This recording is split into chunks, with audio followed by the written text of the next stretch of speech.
मेरे प्यारे देशवासियों, नमस्कार। आज देव दीपावली का पावन पर्व है। आज गुरु नानक देव जी का भी पवित्र प्रकाश पर्व है। मैं विश्व भर में सभी लोगों को और सभी देशवासियों को इस पावन पर्व पर हार्दिक बधाई देता हूं। ये भी बहुत सुखद है कि 1.5 साल के अंतराल के बाद करतारपुर साहिब कॉरिडोर अब फिर से खुल गया है। साथियों, गुरु नानक जी ने कहा है, बीच दुनिया सेवी कमाइए त दरगिही बेसन पाइए। यानी संसार में सेवा का मार्ग अपनाने से ही जीवन सफल होता है। हमारी सरकार इसी सेवा भावना के साथ देशवासियों का जीवन आसान बनाने में जुटी है। न जाने कितनी पीढ़ियां जिन सपनों को सच होते देखना चाहती थी, भारत आज उन सपनों को पूरा करने का भरपूर प्रयास कर रहा है। साथियों, अपने 5 दशक के सार्वजनिक जीवन में मैंने किसानों की परेशानियों को, उनकी चुनौतियों को बहुत करीब से देखा है, महसूस किया है। इसलिए जब देश ने मुझे 2014 में प्रधानमंत्री के रूप में सेवा का अवसर दिया, तो हमने कृषि विकास, किसान कल्याण को सर्वोच्च प्राथमिकता दी। साथियों, इस सच्चाई से बहुत लोग अनजान है कि देश के 100 में से 80 किसान छोटे किसान हैं। उनके पास 2 हेक्टेयर से भी कम जमीन है। आप कल्पना कर सकते हैं, इन छोटे किसानों की संख्या 10 करोड़ से भी ज्यादा है। उनकी पूरी जिंदगी का आधार यही छोटी सी जमीन का टुकड़ा है। यही उनकी जिंदगी होती है। और इस छोटी सी जमीन के सहारे ही वो अपना और अपने परिवार का गुजारा करते हैं। पीढ़ी दर पीढ़ी परिवारों में होने वाला बंटवारा इस जमीन को और छोटा कर रहा है। इसलिए देश के छोटे किसानों की चुनौतियों को दूर करने के लिए हमने बीज, बीमा, बाजार और बचत, इन सभी पर चौतरफा काम किया। सरकार ने अच्छी क्वालिटी के बीज के साथ ही किसानों को नीम coated urea, soil health card, micro irrigation जैसी सुविधाओं से भी जोड़ा। हमने 22 करोड़ सॉइल हेल्थ कार्ड किसानों को दिए और इस वैज्ञानिक अभियान के कारण एग्रीकल्चर प्रोडक्शन भी बढ़ा। साथियों, हमने फसल बीमा योजना को अधिक प्रभावी बनाया। उसके दायरे में ज्यादा किसानों को लाए। आपदा के समय ज्यादा से ज्यादा किसानों को आसानी से मुआवजा मिल सके, इसके लिए भी पुराने नियम बदले। इस वजह से बीते 4 साल में 1 लाख करोड़ रुपए से अधिक का मुआवजा हमारे किसान भाई बहनों को मिला है। हम छोटे किसानों और खेत में काम करने वाले श्रमिकों तक बीमा और पेंशन की सुविधाओं को भी ले आए। छोटे किसानों की जरूरतों को पूरा करने के लिए सीधे उनके बैंक खातों में 1,62,000 करोड़ रुपए ट्रांसफर किए, सीधे उनके खाते में। साथियों, किसानों को उनकी मेहनत के बदले उपज की सही कीमत मिले, इसके लिए भी अनेक कदम उठाए गए। देश ने अपने रूरल मार्केट इंफ्रास्ट्रक्चर को मजबूत किया। हमने एमएसपी तो बढ़ाई ही, साथ ही साथ रिकॉर्ड सरकारी खरीद केंद्र भी बनाए। हमारी सरकार द्वारा की गई उपज की खरीद ने पिछले कई दशकों के रिकॉर्ड तोड़ दिए हैं। देश की 1,000 से ज्यादा मंडियों को ई नाम योजना से जोड़कर हमने किसानों को कहीं पर भी अपनी उपज बेचने का एक प्लेटफॉर्म दिया। और इसके साथ ही देश भर की कृषि मंडियों के आधुनिकीकरण पर भी हमने करोड़ों रुपए खर्च किए।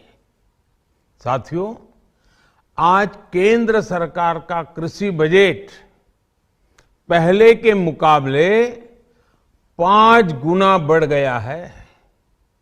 हर वर्ष 1.25 लाख करोड़ रुपए से अधिक कृषि पर खर्च किए जा रहे हैं। 1 लाख करोड़ रुपए के एग्रीकल्चर इंफ्रास्ट्रक्चर फंड के माध्यम से गांव और खेत के नजदीक भंडारण, इसकी व्यवस्था, कृषि उपकरण जैसी अनेक सुविधाओं का विस्तार, ये सारी बातें तेजी से हो रही है। छोटे किसानों की ताकत बढ़ाने के लिए 10,000 एफपीओ किसान उत्पादक संगठन बनाने का अभियान भी जारी है। इस पर भी करीब 7,000 करोड़ रुपए खर्च किए जा रहे हैं। माइक्रो इरिगेशन फंड के आवंटन को भी 2 गुना करके 10,000 करोड़ रुपए कर दिया गया है। हमने क्रॉप लोन भी 2 गुना कर दिया, तो इस वर्ष 16 लाख करोड़ रुपए हो जाएगा। अब पशुपालकों को मछली पालन से जुड़े हमारे किसानों को भी किसान क्रेडिट कार्ड का लाभ मिलना शुरू हो गया है। यानी हमारी सरकार किसानों के हित में हर संभव कदम उठा रही है, लगातार एक के बाद एक नए कदम उठाती जा रही है। किसानों की आर्थिक स्थिति सुधरे, उनकी सामाजिक स्थिति मजबूत हो, इसके लिए पूरी ईमानदारी से काम कर रही है। साथियों, किसानों की स्थिति को सुधारने की इसी महाअभियान में देश में 3 कृषि कानून लाए गए थे। मकसद ये था कि देश के किसानों को, खासकर छोटे किसानों को और ताकत मिले, उन्हें अपनी उपज की सही कीमत और उपज बेचने के लिए ज्यादा से ज्यादा विकल्प मिले। बरसों से ये मांग देश के किसान, देश के कृषि विशेषज्ञ, देश के कृषि अर्थशास्त्री, देश के किसान संगठन लगातार कर रहे थे। पहले भी कई सरकारों ने इस पर मंथन भी किया था। इस बार भी संसद में चर्चा हुई, मंथन हुआ और ये कानून लाए गए। देश के कोने कोने में कोटि कोटि किसानों ने, अनेक किसान संगठनों ने इसका स्वागत किया, समर्थन किया। मैं आज उन सभी का बहुत बहुत आभारी हूं, धन्यवाद करना चाहता हूं। साथियों, हमारी सरकार किसानों के कल्याण के लिए, खासकर छोटे किसानों के कल्याण के लिए, देश के कृषि जगत के हित में, देश के हित में, गांव गरीब के उज्जवल भविष्य के लिए पूरी सत्यनिष्ठा से, किसानों के प्रति पूर्ण समर्पण भाव से, नेक नियत से ये कानून लेकर आई थी। लेकिन इतनी पवित्र बात, पूर्ण रूप से शुद्ध किसानों के हित की बात, हम अपने प्रयासों के बावजूद कुछ किसानों को समझा नहीं पाए। भले ही किसानों का एक वर्ग ही विरोध कर रहा था, लेकिन फिर भी ये हमारे लिए महत्वपूर्ण था। कृषि अर्थशास्त्रियों ने, वैज्ञानिकों ने, प्रगतिशील किसानों ने भी उन्हें कृषि कानूनों के महत्व को समझाने का भरपूर प्रयास भी किया। हम पूरी विनम्रता से, खुले मन से उन्हें समझाते रहे। अनेक माध्यमों से व्यक्तिगत और सामूहिक बातचीत भी लगातार होती रही।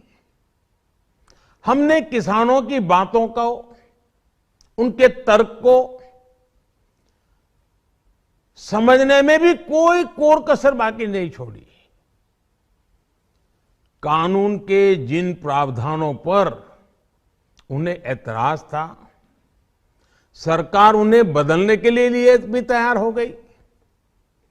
2 साल तक हमने इन कानूनों को सस्पेंड करने का भी प्रस्ताव दिया। इसी दौरान ये विषय माननीय सर्वोच्च न्यायालय के पास भी चला गया।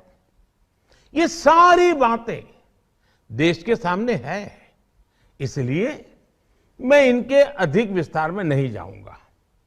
साथियों, मैं आज देशवासियों से क्षमा मांगते हुए सच्चे मन से और पवित्र हृदय से कहना चाहता हूं कि शायद हमारी तपस्या में ही कोई कमी रही होगी, जिसके कारण दिए के प्रकाश जैसा सत्य कुछ किसान भाइयों को हम समझा नहीं पाए। आज गुरु नानक देव जी का पवित्र प्रकाश पर्व है। ये समय किसी को भी दोष देने का नहीं है।